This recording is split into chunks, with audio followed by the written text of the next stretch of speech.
উত্তম ফলাফল ওই ব্যক্তির জন্য, আল আকিবা ভালো পরিণাম, যারা আল মুত্তাকুন, যারা নবুয়তের মানহাজে যারা আছে তাদের জন্য হচ্ছে চূড়ান্ত ভালো পরিণাম তাদের জন্যই।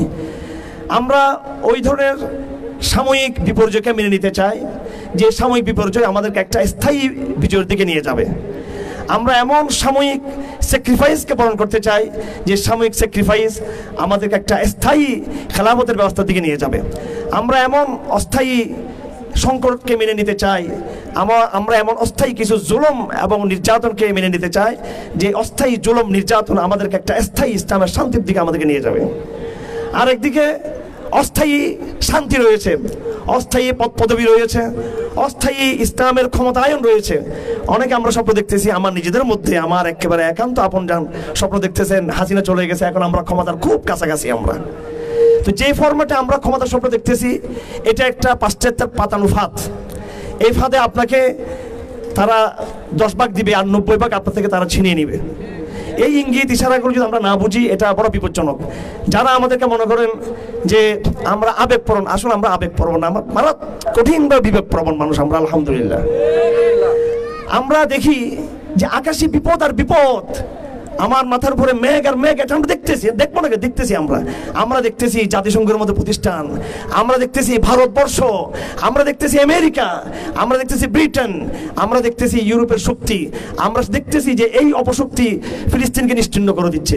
আমরা দেখতেছি তাদের দূষণরা ভারতবর্ষ চতুর্থ দিকটা আমাদের ঘেরাও করে রেখেছে, দেখতেছি। আমরা দেখতেছি আমাদের দেশে কি পরিমাণ তাদের আস্ফলন, তাদের অপশক্তি সব দেখতেছি। কিন্তু সাথে সাথে আমরা এটাও দেখতেছি যে তারুকে আগে যাহা আর হে, এই নক্ষত্রের পিছনে নক্ষত্র রয়েছে, এই মেঘের আগেও কিন্তু আকাশ রয়েছে, সেটাও আমরা দেখতে পাচ্ছি। হাজারো সংকট আমরা দেখি, আমরা বুঝি, আমরা বুঝবো না কেন? আপনারা সবকিছু বুঝেন, আমরা জানি না আমেরিকার শক্তি কতটুকু, জানি ভারতের শক্তি আমরা জানি। এদেশে মিলিটারি আছে, গোয়েন্দা সংস্থা আছে, বাহিনীরা আছে, এদেশে মিডিয়ার শক্তি আছে, এদেশে প্রথম আলো আছে, ডেইলি স্টার আছে।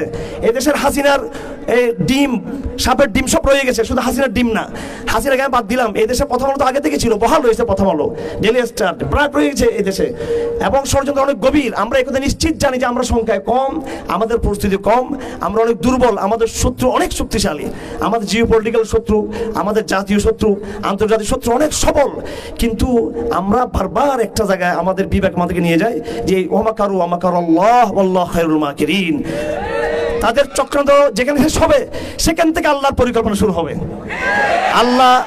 আল্লাহ তার মহা পরিকল্পনা দিয়ে এই দিনকে 1500 বছর আগে বিজয় করেছেন, যে দিন এই পৃথিবীর বুকে 1200 বৎসর শাসন করেছিল। আজকে প্রশ্ন তোলা হচ্ছে যে শরিয়া 30 বছরের বেশি খেলাফত ছিল না। 30 বছরের বেশি আলা মিনহাজুন নবুওয়া, পরিপূর্ণ নবুয়তি যে পদ্ধতি, সেটাতে হয়তো পরিপূর্ণ 30 বছর পরে যায়নি। 30 বছর পরে কিন্তু খেলাফত পতন হয়েছে, এটা কেউ বলে না। শরিয়া কিন্তু পতন হয় নাই। শরিয়া বনি উমাইয়ার আমলও ছিল, শরিয়া বনু আব্বাসের আমলও ছিল, শরিয়া তুর্কি খেলাফতের আমলও ছিল। এবং এই ভারতবর্ষে আওরঙ্গজেব আলমগীর, আজকে আপনাদেরকে একটা তথ্য দিই, তার সাথে আমাদের পারিবারিক বন্ধন রয়েছে কিন্তু আওরঙ্গজেব আলমগীরের সাথে।